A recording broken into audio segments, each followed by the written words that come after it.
प्यारे बच्चों, कैसे आप सब? उम्मीद करते हैं कि अच्छे होंगे। आइए हम लोग इस वीडियो में दो चर वाले रैखिक समीकरण युग्म का प्रश्नावली 3.5 का जितना भी प्रश्न है उसको हम हल करेंगे।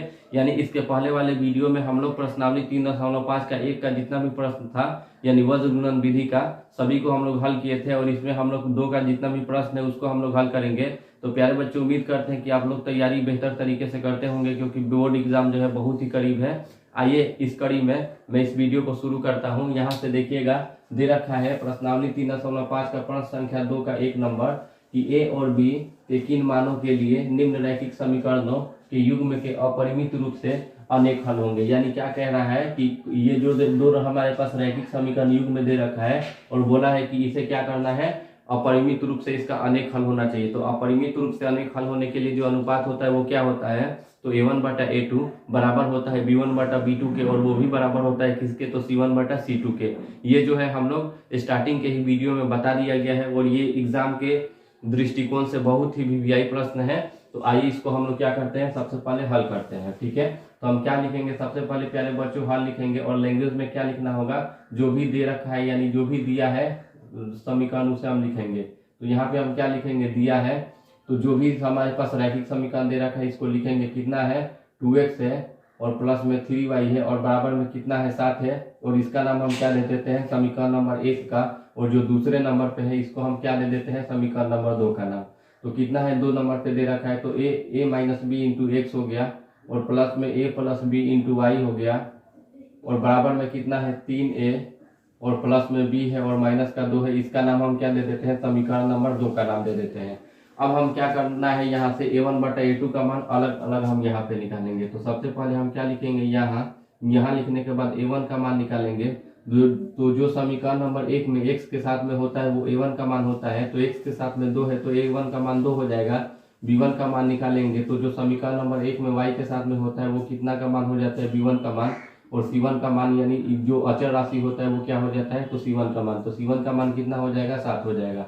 समीकरण नंबर 2 में जो x के साथ में होगा वो किसका मान हो जाएगा, तो a2 का मान हो जाएगा। तो यहाँ से a2 का मान कितना हो जाएगा, तो a माइनस का b हो जाएगा।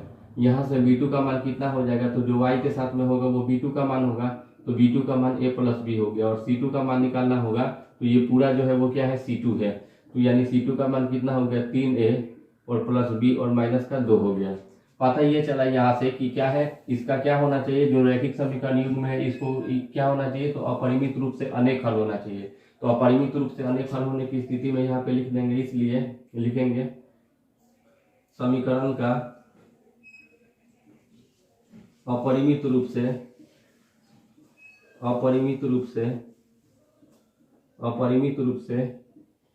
अनेक हल, अपरिमित रूप से अनेक हल होने की स्थिति में तो अपरिमित रूप से जब अनेक हल होता है तो इस कंडीशन में क्या होता है, तो a1/a2 होता है किसके बराबर, तो b1/b2 के, और ये दोनों किसके बराबर होते हैं, तो c1/c2 के बराबर होते हैं। यहाँ तक तो अब हम हल कर दिए। तो अब हम क्या करेंगे, इसमें इसका मान क्या करेंगे, पुट करेंगे a1 और a1/a2 और b1/b2 का। तो यहाँ से देखिएगा a1 है तो a1 का वैल्यू कितना है, सबसे पहले हम यहाँ पे लिखेंगे। तो a1 का मान जो है वो 2 है, और a2 है तो a2 का मान कितना है, तो यहाँ से a माइनस b है, बराबर है तो बराबर हो गया। b1 का मान देखेंगे, b1 का मान कितना है, 3 है तो 3 कर दिए, और यहाँ से b2 का मान कितना है, तो a प्लस में b है। ठीक है, अब यहाँ से देखेंगे c1/c2, तो c1 का मान कितना है, तो 7 है, और c2 का मान कितना है, तो यहाँ पे लिखेंगे कितना है, तो 3a है, और प्लस में b है, और माइनस का कितना है, 2 है। अब यहाँ से क्या करेंगे प्यारे बच्चों, a और b का यहाँ से मान निकालना है, तो एक बार इन दोनों को बराबर करेंगे और दूसरे बार इन दोनों को बराबर करेंगे, तो a और b का मान हमारे पास आ जाएगा। तो पहले कंडीशन में किसको बराबर करते हैं, तो दोनों को, a/2/a माइनस b जो है बराबर होगा किसके, 3/a प्लस b के बराबर होगा। और दूसरे वाले कंडीशन में कौन बराबर होगा, तो आप कह सकते हैं 3/a प्लस b जो है वो बराबर होगा किसके, तो 60/3a प्लस b और माइनस 2 के बराबर होगा। ठीक है, अब यहाँ से इन दोनों को आपस में क्या करेंगे, हम बराबर करेंगे और किसका किसका मान निकालेंगे, तो a और b का मान अलग अलग निकालेंगे। तो अब यहाँ से क्या करेंगे, क्रॉस मल्टीप्लाई करेंगे यानी तिरछा गुना करेंगे। तो 2 में जब हम a का गुना करेंगे तो 2a हो जाएगा, प्लस का चिन्ह है तो प्लस का चिन्ह हो गया। 2 में जब हम b से गुना करेंगे तो 2b हो जाएगा, बराबर है तो बराबर हो गया। 3 में जब हम a का गुना करेंगे तो 3a हो जाएगा, माइनस है तो माइनस हो गया। 3 में जब हम b का गुना करेंगे तो 3 भी हो जाएगा। यहाँ से अब a और b को क्या करेंगे, एक तरफ करते हैं, तो यानी क्या हो जाएगा, 2a है तो 2a हो गया, और ये प्लस का कितना है 3a है, तो बराबर किधर आएगा, तो ये माइनस का 3a हो जाएगा, बराबर है तो बराबर हो गया। फिर माइनस का 3 भी है तो माइनस का 3 भी हो जाएगा, ये प्लस का 2 भी है, बराबर के उधर जाएगा तो ये माइनस का 2 भी हो जाएगा। यानी कहने का मतलब 2a में से जब 3a चला जाएगा तो कितना बचेगा, तो माइनस का a बचेगा, और इधर माइनस का b और माइनस का 2 भी कितना हो जाएगा, माइनस का 5 भी। क्यों होगा, क्योंकि माइनस और माइनस क्या होता है, प्लस होता है, लेकिन चिन्ह जो होता है वो माइनस का लगता है। तो 3 और 2 कितना हो गया 5, लेकिन चिन्ह किसका लगा दिए, माइनस का, तो माइनस से माइनस यहाँ पे कट गया, यानी a का जो मान आया वो कितना आ गया, तो 5 भी आ गया। पता ही ये चला कि a का जो वैल्यू आया वो कितना आ गया, 5 भी आ गया। जब हम इसको हल करेंगे दूसरे वाले को, तो यहाँ भी क्रॉस मल्टीप्लाई करेंगे, यानी इसमें इस पूरे का गुना और इसमें इस पूरे का गुना। तो जैसे ही प्यारे बच्चों गुना करेंगे तो 3a में 3 का गुना करेंगे तो 9a हो जाएगा, प्लस का चिन्ह है तो प्लस का चिन्ह दे दिए। b में जब हम 3 से गुना करेंगे तो 3 भी हो जाएगा, माइनस है तो माइनस हो गया, और 3 में 2 का गुना करेंगे 6 हो जाएगा, बराबर है तो बराबर हो गया। अब 7 में इन दोनों का गुना करेंगे तो 7a, और प्लस में कितना हो जाएगा, तो 7 भी हो जाएगा, यानी 9a है तो 9a हो गया, ये प्लस का 7 है, बराबर के उधर जाएगा तो ये माइनस का 7a हो जाएगा, ठीक है। और ये कितना है, प्लस का 3 भी है तो ये प्लस का 3 भी हो गया, और ये कितना है, प्लस का 7 भी है, बराबर के इधर आएगा। जब हम इसका पक्षांतर करेंगे तो ये क्या हो जाएगा, माइनस का 7 भी हो जाएगा, बराबर है तो बराबर, ये क्या है, माइनस का 6 है, बराबर के उधर जाएगा तो ये क्या हो जाएगा, प्लस में 6 हो जाएगा। अब यहाँ से a और b का मान निकालेंगे, तो 9a में से जब 7a चला जाएगा तो 2a बचेगा, प्लस है तो प्लस हो गया। यहाँ से प्यारे बच्चों देखिएगा, प्लस में 3 भी और माइनस में 7 भी, जब हम इन दोनों को जोड़ेंगे या फिर घटाएंगे तो कितना होगा, तो 7b में से 3 भी चला जाएगा, तो हमारे पास कितना बचेगा, तो माइनस का 4b बचेगा, और बराबर में 6 है तो बराबर में 6 हो गया। अब यहाँ पे क्या करेंगे, 2 है तो 2 हो गया, और 2 के साथ में a जो है वो गुना में है तो गुना का चिन्ह दे दिए। अब a के जगह पे हम कितना रख सकते हैं, तो 5 भी रख सकते हैं, तो यहाँ पे a है, अब a के जगह पे हम यहाँ पे कितना रख दिए, 5 भी रख दिए, माइनस है तो माइनस, 4 भी है तो 4 भी हो गया, बराबर में 6 है तो 6 हो गया। यानी 5b में जब हम 2 से गुना करेंगे तो कितना हो जाएगा, 10 भी हो जाएगा, माइनस है तो माइनस, और ये 4 भी है तो 4 भी हो गया, बराबर में 6 है तो 6 हो गया। यानी जब हम 10b में से 4b को घटाएंगे तो कितना हो जाएगा, 6b, और 6b बराबर कितना हो गया, 6 हो गया। यहाँ से जब हम b का मान निकालेंगे तो 6/6 हो जाएगा, 6 ये वाला हो गया, और b के साथ में 6 गुना में है, बराबर की इधर आएगा तो भाग में, यानी बटा के नीचे हो जाएगा, यानी जब हम काटे तो b का मान कितना आ गया, 1 आ गया। तो यहाँ से लिख सकते हैं, इसलिए b का जो वैल्यू आया है वो कितना आ गया, 1 आ गया। अब प्यारे बच्चों b का तो मान 1 आ गया, अगर b का वैल्यू हम इसमें रखेंगे तो आ जाएगा, तो हम क्या करेंगे, इसमें किसका मान रखने पर, b का मान रखने पर लिखेंगे, b का मान रखने पर, b का मान रखने पर जब हम b का मान इसमें रखेंगे तो कितना है, a बराबर 5, b है तो 5 भी कर दिए, a है तो a बराबर है तो बराबर, 5 है तो 5, 5 के साथ में b जो है वो गुणा में जुड़ा हुआ है, बराबर की इधर ये जो है b, 5 के साथ b जो है गुणा में है तो गुणा का चिन्ह दे दिए, और b के जगह पे कितना रख देंगे, 1 रख देंगे, यानी a का जो वैल्यू आएगा वो कितना आ जाएगा, 5 आ जाएगा, ठीक है। तो यानी आप कह सकते हैं यहाँ पे, इसलिए a का जो मान आया वो कितना आया, 5 आया, ठीक है, और जो b का मान आया वो कितना आ गया, 1 आ गया। आइए क्वेश्चन नंबर 2 का 2 को सॉल्व करेंगे। यहाँ से देखिएगा, क्वेश्चन नंबर 2 का 2 नंबर दे रखा है, के किस मान के लिए निम्न रैखिक समीकरणों के युग्म का कोई हल नहीं है। प्यारे बच्चों, पहले ही बता दिया गया है कि जब भी कोई हल नहीं होता है तो इसका जो अनुपात होता है वो क्या होता है, तो a1/a2 बराबर b1/b2, और वो बराबर नहीं होता है किसके, तो c1/c2 के बराबर नहीं होता है। तो यहाँ से हम क्या करेंगे, सबसे पहले तो हल लिखेंगे जिस तरीके से, यानी इसके पहले वाला क्वेश्चन था सेम उसी टाइप का है, बस यहाँ पे क्या कर दिया है, कोई हल नहीं है। तो इसको हम लोग किस तरीके से बनाएंगे, सबसे पहले तो यहाँ पे हम क्या लिखेंगे, हल लिखेंगे। हल लिखने के बाद क्या करेंगे, लिखेंगे कि दिया है, यानी जो भी दे रखा है हम यहाँ पे लिखेंगे, समीकरण जो दे रखा है यहाँ पे लिखेंगे। तो दिया है, क्या दे रखा है, तो 3x है तो 3x हो गया, और प्लस में y है तो y हो गया, बराबर में 1 है तो बराबर में 1 हो गया, और इसका नाम हम समीकरण नंबर 1 का दे देते हैं।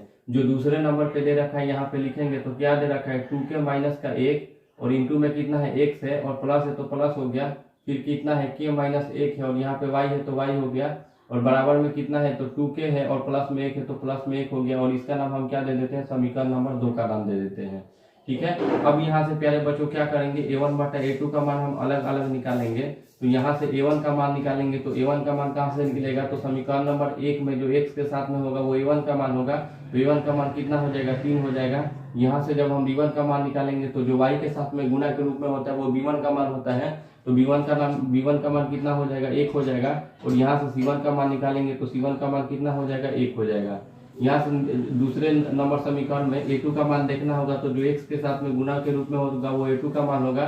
तो a2 का मान कितना हो जाएगा, तो 2k और माइनस का 1 हो जाएगा। यहाँ से जब हम b2 का मान निकालेंगे तो जो y के साथ में गुना के रूप में होगा वो b2 का मान हो जाएगा। और यहाँ से जब हम c2 का मान निकालेंगे तो c2 का मान कितना हो जाएगा, तो 2k और प्लस में कितना हो जाएगा, 1 हो जाएगा। अब यहाँ से पता तो ये चला कि ये जो रैखिक समीकरण युग्म है इसका क्या होना चाहिए, कोई हल नहीं होना चाहिए। तो यहाँ पे लिखेंगे इसलिए कोई हल नहीं होने की स्थिति में,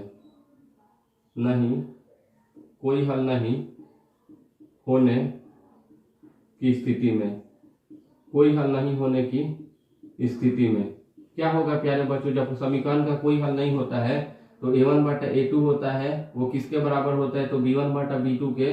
और ये दोनों बराबर नहीं होते हैं किसके, तो c1 बटा c2 के। ठीक है, तो हम इसी तरीके से हल करेंगे। तो पहले वाले कंडीशन में हम क्या करेंगे, तो पहले वाले कंडीशन में a1 बटा a2 को बराबर करेंगे किसके, तो b1 बटा b2 के। और जो दूसरा वाला कंडीशन बनेगा वो क्या बनेगा, b1 बटा b2 is not equal to कितना होगा, c1 बटा c2। यानी b1 बटा b2 जो है वो बराबर नहीं होगा किसके, तो c1 बटा c2 के बराबर नहीं होगा। इतना जब हम कर लेंगे उसके बाद हम यहाँ पे क्या करेंगे, इस पे हम अलग अलग मान पुट करेंगे।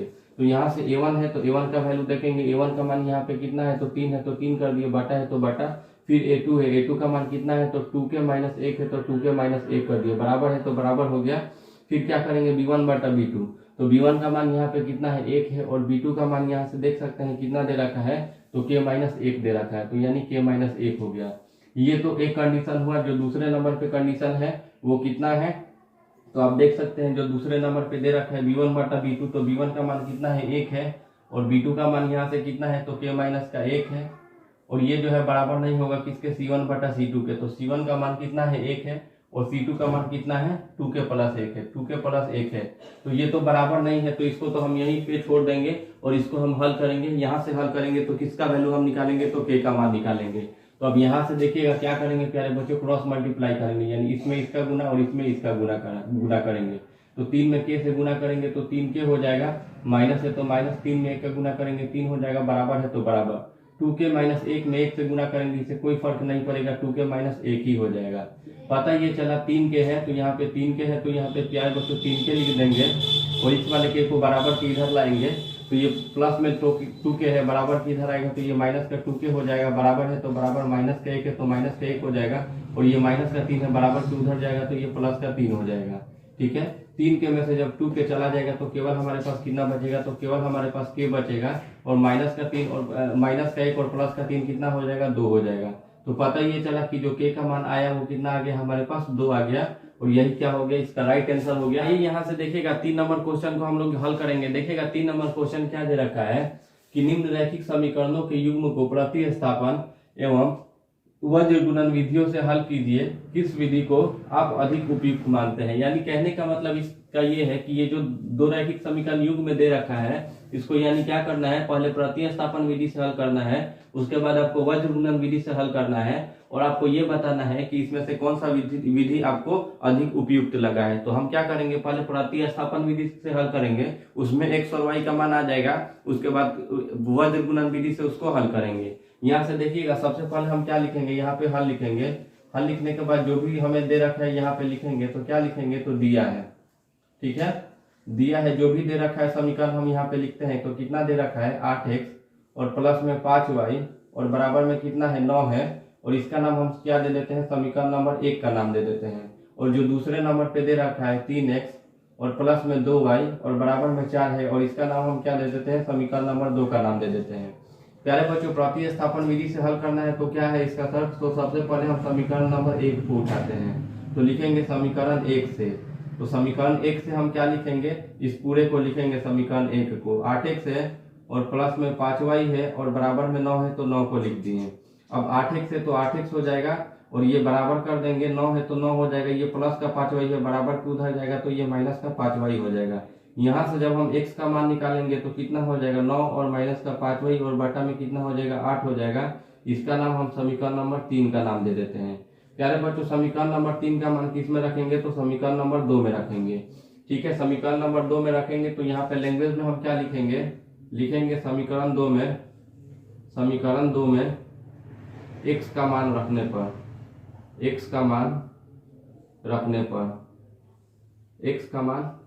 पर तो समीकरण 2 है, पहले उसको एज इट इज यहाँ पे लिखेंगे। तो कितना है समीकरण नंबर 2, तो 3x है और प्लस में कितना है 2y है और बराबर में कितना है प्यारे बच्चों 4 है।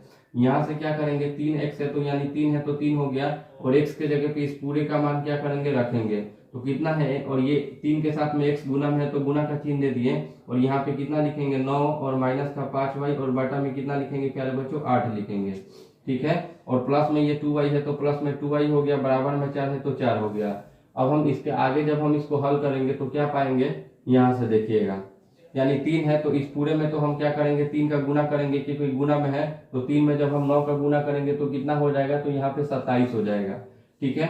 माइनस का चिन्ह है तो माइनस का चिन्ह दे दिए, 5y में 3 का गुना करेंगे तो 15y हो जाएगा। ठीक है। और बाटा में कितना है 8 है तो हम 8 कर दिए और प्लस में 2y है तो प्लस में 2y कर दिए, कुछ नहीं है तो इसके बाटा में 1 कर देते हैं और बराबर में 4 है तो 4 कर देते हैं। यहाँ से अब क्या करेंगे प्यारे बच्चों, ये तो एक भिन्न का जोड़ हो गया, तो अब यहाँ से भिन्न का जोड़ निकालने के लिए सबसे पहले 8 और 1 का एलसीएम यानी लघुत्तम निकालेंगे तो कितना हो जाएगा, तो 8 हो जाएगा।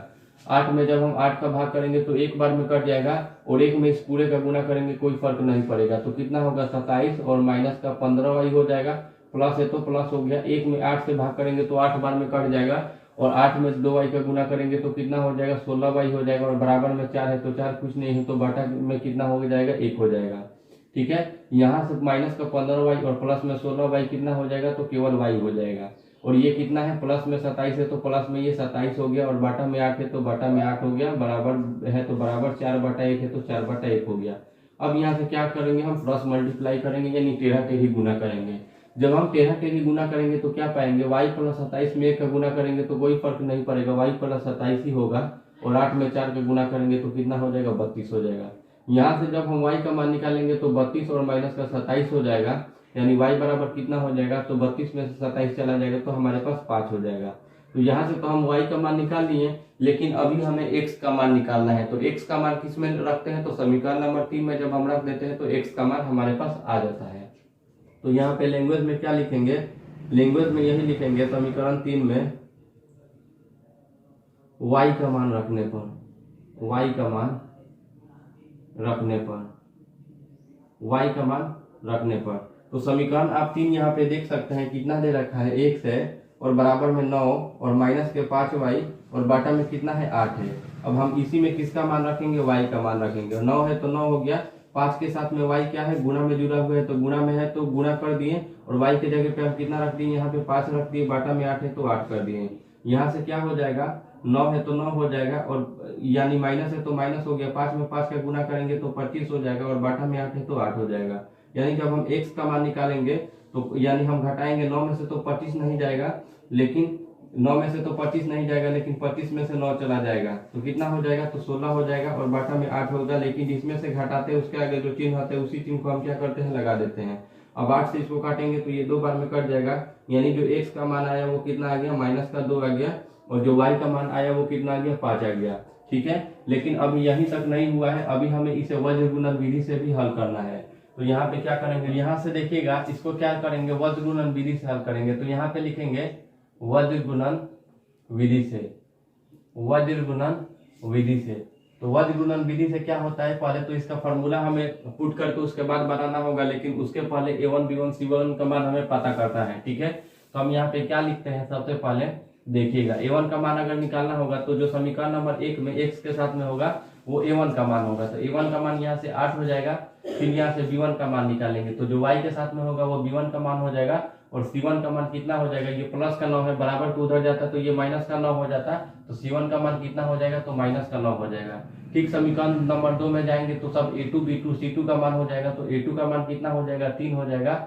यहाँ से b2 का मान प्यारे बच्चों कितना हो जाएगा 2 हो जाएगा और c2 का मान कितना हो जाएगा, तो माइनस का 4 होगा। क्यों हो रहा है, क्योंकि ये प्लस का 4 है, प्लस का 4 है बराबर किधर आता माइनस का 4 होता और बराबर में कितना हो जाता, तो 0 हो जाता। ठीक है। मैं आपको समझाने के लिए यहाँ पे बता दिया हूँ। अब यहाँ पे देखिएगा इसका जो सूत्र होता है वो क्या होता है, x बटा b1 c2 minus b2 c1 बराबर में y बटा C1A2 माइनस C2A1 बराबर 1/A1B2 माइनस A2B1। यही ना होता है, इसका क्या होता है प्यारे बच्चों, वज्र गुणन विधि का ये फॉर्मूला होता है। इसी पे हम क्या करेंगे, इसका मान पुट कर देंगे। यहाँ से देखिएगा x है तो x हो जाएगा, बटा है तो बटा, b1 है तो b1 का मान कितना दे रखा है 5 है तो 5 हो गया।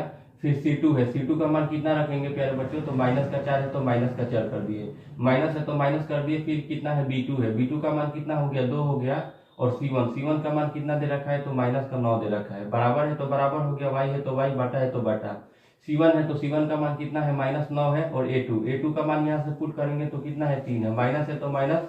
C2 है, C2 का मान कितना रखेंगे, तो माइनस का 4 रखेंगे। और A1 का मान यहाँ से देखेंगे कितना है 8 है तो 8 रख दिए। बराबर है तो बराबर, 1 है तो 1, बटा है तो बटा। A1 है तो A1 का मान कितना है 8 है तो हम 8 रख दिए। B2 का मान कितना है यहाँ पे 2 है तो 2 कर दिए, माइनस है तो माइनस।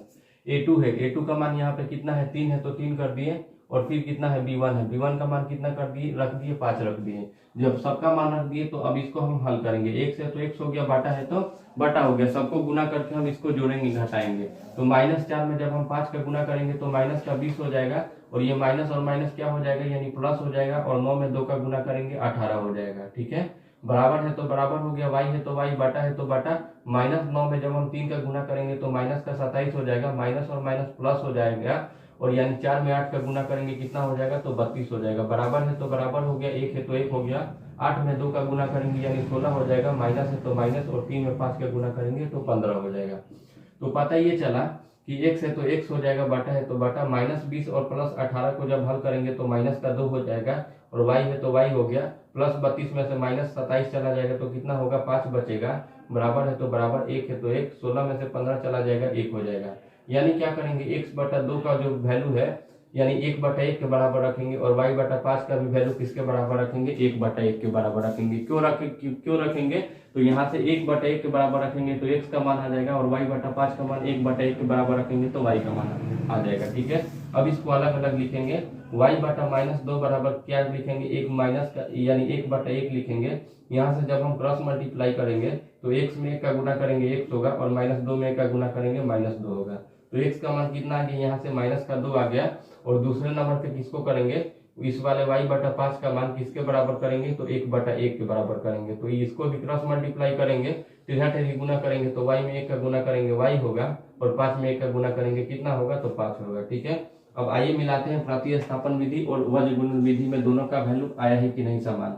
तो यहाँ से देखिएगा, प्रतिस्थापन विधि में x का मान -2 आया, और वज्र गुणन विधि में भी x का मान -2 आया। यहाँ से देखिएगा, प्रतिस्थापन विधि में y का मान 5 आया, और वज्र गुणन विधि में भी y का मान जो आया वो 5 आया। यानी आप दोनों का मान देख सकते हैं। आप चाहे वज्र गुणन विधि से बनाइए तब, या फिर प्रतिस्थापन विधि से बनाइए तब, दोनों में क्या आया, x और y का मान सेम आया है। अब यहाँ पे पूछा है आगे कि किस विधि को आप अधिक उपयुक्त मानते हैं। तो यहाँ से आप कौन सा, जो भी आपको विधि उपयुक्त अधिक उपयुक्त लगता है आप उसको लिख सकते हैं। तो यहाँ पे क्या करना है, केवल A1 B1 C1 का मान निकालना है, A2 B2 C2 का मान निकालना है। उसके बाद यहाँ पे पुट कर देना है। और इसमें क्या करना है, पहले समीकरण 1 को उठाना है, उसके बाद समीकरण 1 को उठा के वहां से समीकरण 3 का मान आएगा, और समीकरण 3 का मान समीकरण 2 में रखेंगे। जैसे ही समीकरण 2 में रखेंगे तो वहां से y का मान आ जाता है, और उस वाले y का मान किस में रख देते हैं, समीकरण नंबर 3 में रख देते हैं। तो मेरे हिसाब से तो अभी जो है इन दोनों में कंपेरिजन करेंगे तो वज्र गुणन विधि अधिक आसान है। तो हम यहाँ पे लिख सकते हैं, इसलिए वज्र गुणन विधि